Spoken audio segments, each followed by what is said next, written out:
The FBI in Peace and War, usually heard at this time throughout the year, is taking its summer vacation. The FBI in Peace and War will return to CBS 6 weeks from now, August 31st. Ladies and gentlemen, we take you now behind the scenes of a police headquarters in a great American city, where under the cold, glaring lights will pass before us the innocent, the vagrant, the thief, the murderer. We take you now to The Lineup.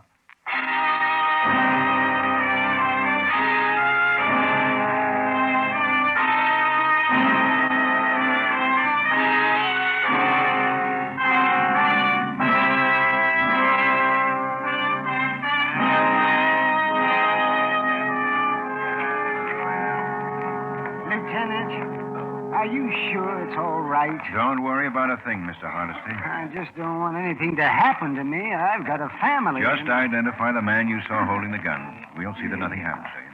Now, sit down. Gangsters. I should never have taken that job as janitor there in the first place.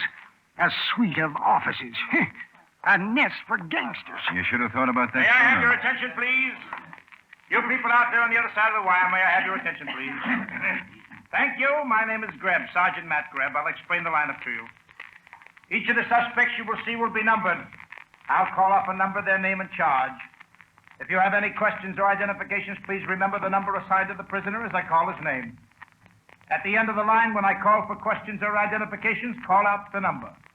If you're sure or not too sure of the suspect, have him held. I don't like this, Lieutenant. I'm worried. The officers who took your name will assist you. They're seated among you. Please be prompt with your questions or identifications. When the prisoners leave here, they are sent to the bathroom and dressed back into their jail clothes. It makes it quite difficult to bring them back here after they leave. The questions I ask these suspects are merely to get a natural tone of voice, so do not pay too much attention to their answers, as they often lie. Bring on the line. This way, boys, right down the stage. You, the front man, walk to the end of it, take your place. The rest follow. Turn around and face front. Hands by your sides. Look straight ahead so the people out there can see you. Number 1, John Meston, vagrancy. Where do you live, John? House on 69th Street. I know that, but what number? Ain't no number. One with a flag and over now. All right. What were you doing when the officer arrested you? I was in a barrel. What were you doing in a barrel? Nothing, Lieutenant. When things get going bad, I find me a barrel and I sit in it until I feel better. Anything wrong with that? Number 2, Lee Dahlgren, carrying concealed weapons. Where do you live, Lee? Blue Point Hill, 1256 Park Boulevard. That's a pretty tony place, Lee. What were you doing on Skid Row with the Luger? Walking? Where'd you get the Luger? It's not mine, it's my wife. Where'd she get it? I was going to ask her today where she got it. Number 3, Aram Kojaran, theft. Where do you live, Aram? Uratu, Armenia. Armenia. What are you doing here?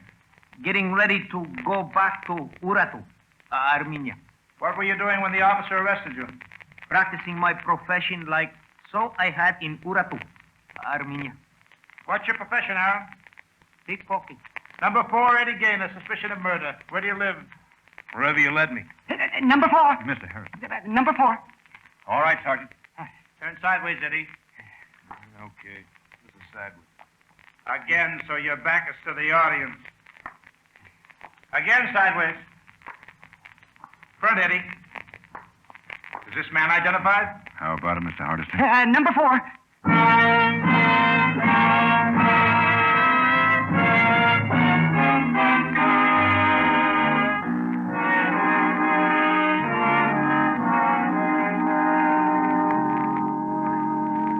You're new in town, aren't you, Eddie? I wouldn't say so. I already feel like I was born here, lived here, died here. When did you get in? 2 days ago, it's a frame. I didn't kill him. Maybe I should never come. Huh? From where? Long Ridge. It's in Illinois. It's where Chicago dumps its garbage. Why did you leave it? I told you. I wanted to better myself. Live like real people live. Especially rich people. What do you do, Eddie? Come again? I mean, what's your work, your profession? How do you make a living? Oh, that. I steal, beat up on a week. The price is right, I'll kill. There are other ways to make a living. Johnny Taranto was a big man in our town. The price for killing him must have been high. Who paid you to kill him, Eddie? Nobody. Because I didn't kill Johnny Taranto. Why should I kill him? I needed him. For what? What I said to better myself. Johnny was big. He was a hoodlum, a gangster. Like I said, like you said, he was big. Good connections. When I get to town, the wind whispers in my ear, Johnny Taranto. With Johnny, it'll be good. I don't kill what's good for me. Hardesty, the janitor, the man who identified you, said he heard shots early this morning while he was cleaning up. Saw you running out of Johnny's office with a gun in your hand. Found Johnny with bullet holes in him. Just like I found him. Tell me how it was. It'll do good. Tell me. Walking down the hall of Johnny's office, I hear shots. Quick, I run in. Johnny's slumped over his desk. He's dead with his head on his penny bank. I reach for my gun. I don't have it. Oh? I don't have it because my gun got there ahead of me. It's on the floor at Johnny's feet. My gun. And they timed it perfect. They knew I had an appointment with him at 2 o'clock in the morning. Why didn't you leave it alone? Why'd you pick up your gun? Why did you run? You must be kidding. Must be making big ha-ha jokes with me, huh? Why does a guy like me run? Who arranged your appointment with Taranto? Something who sells perfume, cologne, things like that. Ruby Lloyd? Yeah. Ruby. Never saw him before in my life. About 5 o'clock, he picks me up at the pool room where I've been hanging out. In his big car. Takes me to his store, sells me a fifth of November afternoon. Tells me I got an appointment with Johnny. What more could a guy ask? Between 5 and 2 in the morning, where were you? With a girl. I give you her name free. Because she was in on the frame. Jenny Breen. At the Free Smile counter in Mickey's Bar in Maine. How were you framed, Eddie? Tell me. Jenny takes me home with her because she sees I'm a stranger in town. We talk, she sings me a lullaby. I fall asleep. 5 to 2, she wakes me, pushes me out the door. I shouldn't be late for my appointment with Taranto. I don't even have time to notice my gun is gone. I figured him. You got a date, Eddie. You got a date to die because you murdered. What have you got, Matt? A report from ballistics. The bullet in Taranto's body came from Eddie's gun here. Yeah, what a pretty frame. You boys can go petty by now. Your day's work's done. Maybe, Eddie. I'll go make sure. Lock him up, Matt.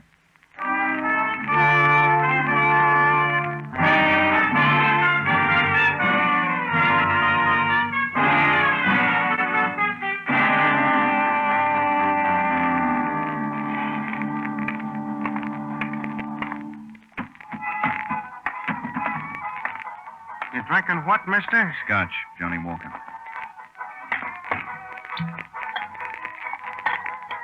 Scotch. Thanks. Well, you asked for it, you got it. Makes me nervous when a guy just stares at his scotch. Oh, lonesome, huh? A Scotch stare with a burden, huh? We provide, mister. Yeah. Friend told me. You see, a friend told you. Our hostesses bring a smile, mister. What'd your friend tell you? Jenny. Yeah, he told you good. Jenny. Hey, Jenny.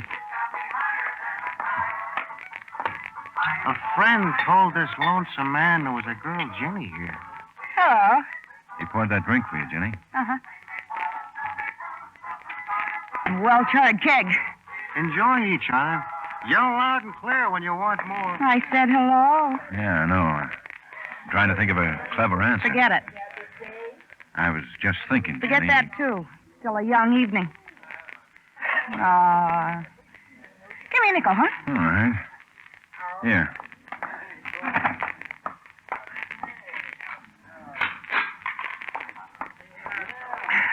What'd your friend say about me? That you nice to talk to? He was in last night. It's a good song. It's a real good song. Last night he came in feeling unhappy. He said, Jenny, listen to him. What line of work are you in, mister? Oh, you call it public relations? Fancy. I like things made out of silk. Your friend tell you that? He said he went home with you. Last night? Mm-hmm. Last night. That's what Eddie said. You know why you're not drinking your drink? Because you're a cop on duty who's not drinking on duty. What happened last night, Jenny? Mac. Mac, come here. What happened to me last night, Mac? Oh, what happened to you last night? You were here till 3 in the a.m. I took you home. Had my eye on you all last night, Jenny. Goodbye, cop.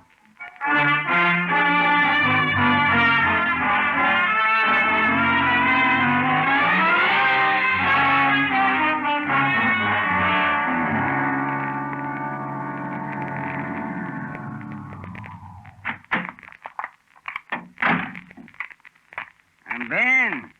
Hey, just in time. I was just going to close up. Hi, Ruby. What's the matter, Ben? You going out and you need to smell good? I guess an English cologne on sale will make you smell like a dove. Come on in. I locked the door because if another customer came in, I'd be rude to him. I'm that tired. Well, what can I show you, Ben? It's always such a pleasure to wait on you. You stayed open today, huh, Ruby? I shouldn't have done that. Should have stayed home and sewed the black band on my sleeve, huh? Yes, but I've got a sale going on. It's been advertised in the press, on radio, and TV. Oh, I couldn't disappoint my clients. Johnny Taranto might have been disappointed. Well, Johnny might have been at that. In many ways, he was a sensitive man. You know, Ben, I've been so engrossed in this sale, I didn't even think of it in that way. Oh, forgive me, Johnny. That's all Johnny's death means to Companion, his number one errand boy. Well, at the funeral, I'll be his number one mourner. Oh, why'd you pry into my emotions, Ben? Where were you last night, Ruby? Around 2 o'clock, say. Well, with my wife at home. I couldn't sleep, so my wife played hearts with me. You can check that with her maid. She let us use her cards. I don't keep a pack in the house, you know. With Johnny Taranto dead, the syndicate could crown you king in this town, couldn't it, Ruby? Oh, it could, but I gave up all that years ago, as everyone knew, even Johnny. And you know, in my heart, I hate perfume. What did you promise Eddie for the job? Eddie Gaynor? Well, you think I hired him to kill Johnny? It could work out good for you that way. You get rid of Johnny, frame the kid, retire from toilet water. Oh, if I weren't so exhausted, Ben, I'd be angry with you. Well, look, it was like this. Word comes to me a kid from out of town wants to contact Johnny. I'm a friend to man, so I arrange a meeting. How do I know the kid is unstable and will throw bullets like stones into Johnny's face? Oh, here, I'll let you out there. I'll manage. Don't take your wife away for a vacation, Ruby. We'd miss you both.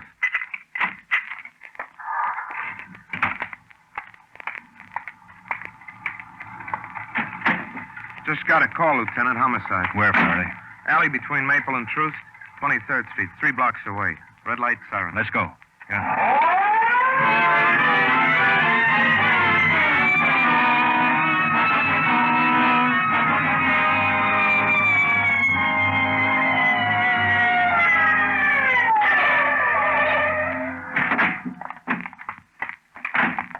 I guess down here, Lieutenant. Yeah, there. I should have figured it. No purse. Might make identification a little tough. No, I know who she is. Huh? A girl who liked hillbilly music. In the bar? Yeah.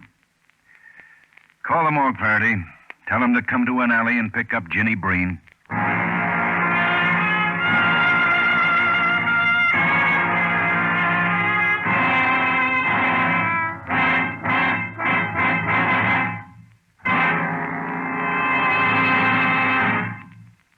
You are a witness behind the scenes at police headquarters as we bring you The Lineup. It's not only murder in an antique shop, it's murder by an antique method which faces Mr. Keene when he comes to CBS again tonight. This time, the famed tracer of lost persons investigates the death of a man who owns an old curiosity shop and who has been murdered by one of his items of merchandise, an antique battle axe. Join Mr. Keene just a little later tonight on most of these same CBS stations for Murder in the Old Curiosity Shop. And now we return you to The Lineup.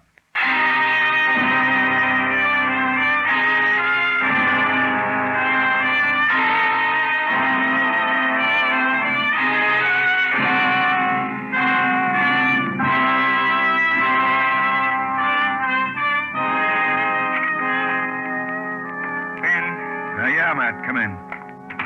Going home? I guess. I don't know. Well, let me know. I want a lift. 2 in the morning's long enough to work. I need the bed. Me too. What's worrying you, Ben? A gang killing? You've been through it before. Sometimes we come up with a killer, sometimes no. So you sleep on it. As simple as that, eh? Simpler. A young hooligan comes to town, knocks over Johnny Taranto. What's comfort? I know. So you sleep on it. Matt, You're still trying to alibi Eddie Gaynor? he said he was framed. A young hood, his gun at the scene of the crime. Oh, don't get philosophical about a punk like that. Why was Jenny Breen killed, Matt? A hanger-on. She rubbed noses with hooligans. She could have come to me 5 years ago, and I would have told her what happened. Maybe I couldn't have said what alley, but there would have been an alley in it. We've got to find out who killed him, Matt. We will. And who killed Johnny Taranto. Eddie Gaynor. I don't know. I really don't know, Matt. How can you not know? Taranto runs everything in this town that's got a fast dollar strung to it. He buys lots with these fast dollars, most anything he wants. Let's not kid ourselves. Taranto owns his part of this town. Someone wants it, hires Eddie Gaynor to kill him. Let's not kid each other, Ben. I'll drop you off, Matt. Such late hours, you boys keep. What's on your mind, Tobin? What's on my mind, he says. What's on a lawyer's mind at a time like this, in a place like this, with boys like you? Stop jingling those coins, Tobin. All right. What's on your mind? Read it. Read it and pop a tear. A writ. Habeas corpus, boys. Release Eddie Gaynor. Writ says so. I'll wait for him at the desk. Sleep well. What stupid... I'll go on with your education, Ben. Eddie Gaynor's just been sprung. People with connections. Don't say it. Come on, I'll take you home.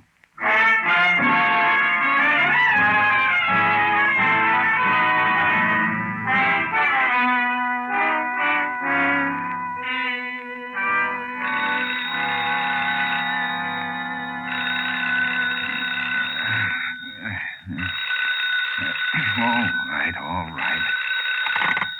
Yeah? I just got to tell you this, Copper, because it's too good to keep to myself. Who is this? You slept the night through, Copper, and your pillow was a deadly mistake. Deadly. What are you talking about? It's 7 o'clock in the morning of a new day, and you don't know what I'm talking about? Eddie Gaynor, that's what. What about Eddie? You should never have released him, Copper, because releasing Eddie made him sick. So sick he died. Who is this? Try the used car lot on 12th. Murray's. That's where you'll find Eddie. Because Eddie was used up.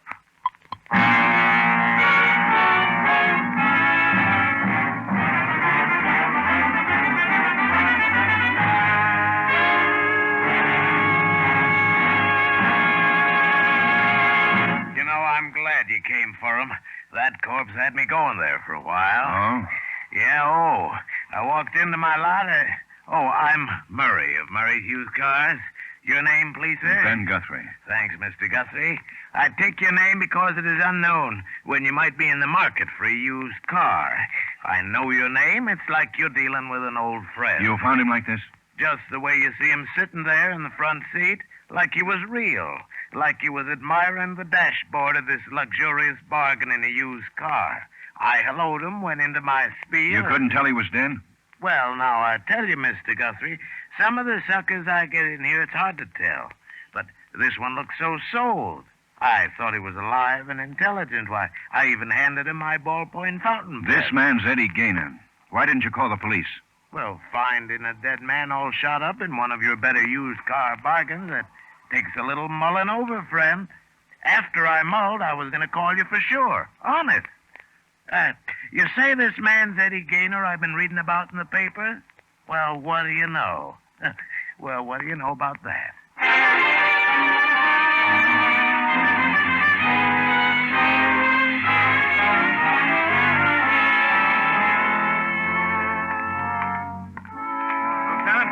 Lieutenant Guthrie. Yes. What is it, Faraday? That lawyer, Tobin. We still haven't been able to find him. Still can't understand why he should take off like he did. Lose himself. A client of his was found murdered in a used car lot. Maybe Tobin was ashamed, or maybe he heard we'd want to question him. Yeah, but a big criminal lawyer like that? Maybe something will come up. Keep looking. I've got to make this line up. Yes, sir. did you say to the officer, Lee? I didn't know he was an officer. What'd you say to him? Just, did he want to see the sights of the city, tour of the spot, have a good time? You know. Number 26, Mooney Roger, purse snatching. Where do you live, Mooney? I believe that's the man, Sergeant. I believe that's the man, Sergeant. Yes, I'm sure of it. Sergeant Greb, Yes, Lieutenant. send that man to my office for interrogation. The woman, too. Right.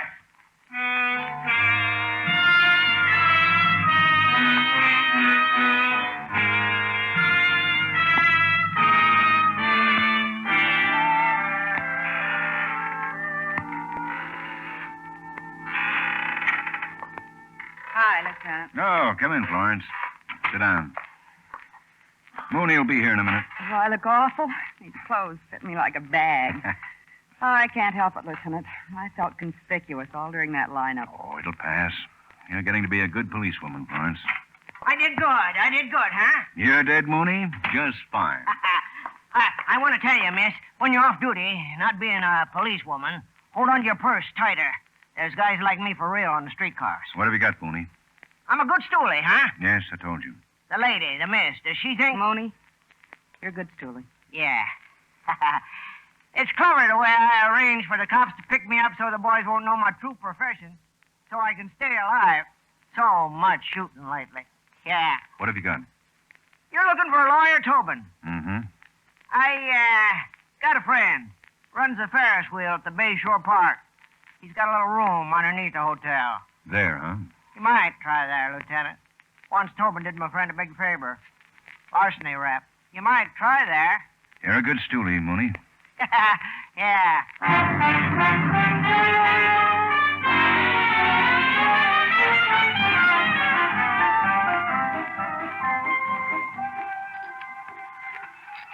You're not a welcome sight to me, boys. You won't mind my saying it right to your faces. Oh, Tobin, that hurts. Haven't we always cooperated with you? You walk in jingling coins, you ask us to release a boy. We release him just because you ask us. You have to be glad to see it. Sure, Tobin. We made it so easy for Eddie Gaynor to get killed, we thought you'd want to thank us. That's why we looked you up. I had nothing to do with killing that boy. Absolutely nothing. Quite the reverse. Reverse? That means you were trying to save his life. Is that what it means, Tobin? Well, answer me. It must mean something else, huh, Ben? You're wasting your time, boys. I studied the law real hard. That's why I know about things like this. How policemen can waste time. Where did it get you, studying hard? You've got a mansion, a 3-car garage, servants to feed you, press your pants, and you end up under a Ferris wheel. Maybe it's this, Matt. Maybe it's just that he likes to hide under a Ferris wheel. Other people ride, he hides. It's just like you say, boy. But there's one thing we don't understand, Tobin. Why do you like to hide? If you're all clear like you say, what's the need? I forgot. Maybe you thought no one would notice how Eddie was killed. How you got him out on a writ so he could be killed. I forgot. But at headquarters you'll remember, eh, Tobin? So fix the crease in your pants and let's go. Yeah, come on, let's go. How can you stand the noise of that wheel going round and round over your head, huh? Thing like that could drive a man bats. Put the loose change in your pocket, Tobin. It'll get in the way of the cuffs. You're making a big mistake, boys. But we'll live. People like you make a mistake and you die. That's the difference between us. There's one other thing we don't understand, Tobin. Eddie Gaynor was almost sure to be executed. Why did the syndicate have him released? Wouldn't it have been cheaper to let the state kill Eddie for him? The cuffs too tight, Tobin? I'll make a deal with you, boys. You know better. No deal. I'll offer it anyway. You can consider it. There's no law says you can't consider it. So? You said a man like me makes a mistake, he gets killed. You were so right. You don't know. Riddles, Tobin? All I want for what I give you is protection. You've got to promise you'll do your best to keep me from getting murdered. What have you got to give? I was Johnny Taranto's friend. I tried to make something up to him. I didn't want him dead. Who did? There's the promise. All right, kind heart, I'll tell you anyway. Eddie Gaynor was framed because someone wanted Johnny dead. Johnny was killed, and Eddie was a perfect pigeon. It was my own idea to get Eddie released. I thought Johnny would like that, for me to use this someone's pigeon to avenge Johnny's death. This someone killed Johnny. Who? Ruby Lloyd. And the girl? Ruby Lloyd. And Eddie? Ruby Lloyd. He'd kill me, too, if he could find me. Prove it to us, Tobin. How? We'll get you to the phone. You'll call Ruby. Tell him he doesn't have to look for you anymore. You'll be at Taranto's office in an hour. You don't believe me, huh? You'll protect me? If we have to. You'll have to.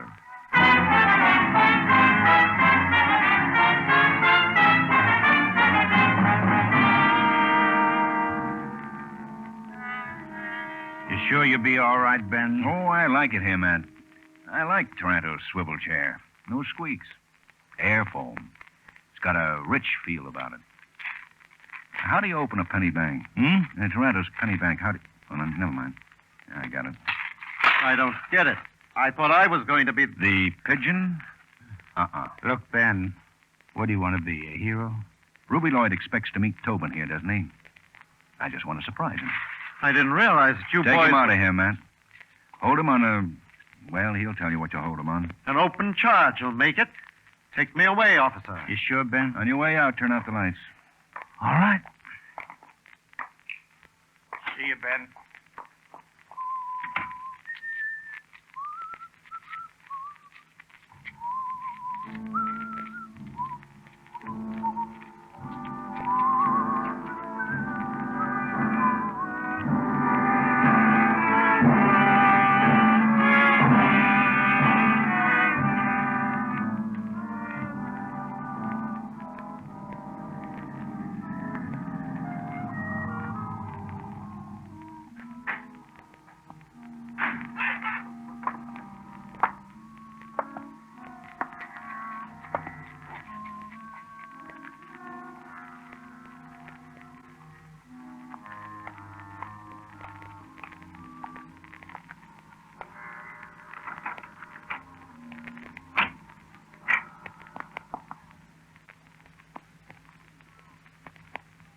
Tobin?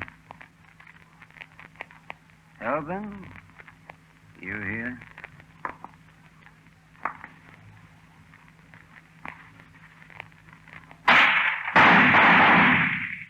Did I scare the pennies out of your hand, Tobin? Did I hurt you bad? I only want to kill you. That's for getting Eddie Gaynor released. That's for getting away the first time. And that's to make sure you don't get away again. Drop it, Ruby. Yeah, huh? Drop it. You're covered. Prove it to me. I've got you covered, Ruby. Behind you. If you don't believe, look over your shoulder. All right. 3 murders. But then you can only die once. Now, Ruby, let's go.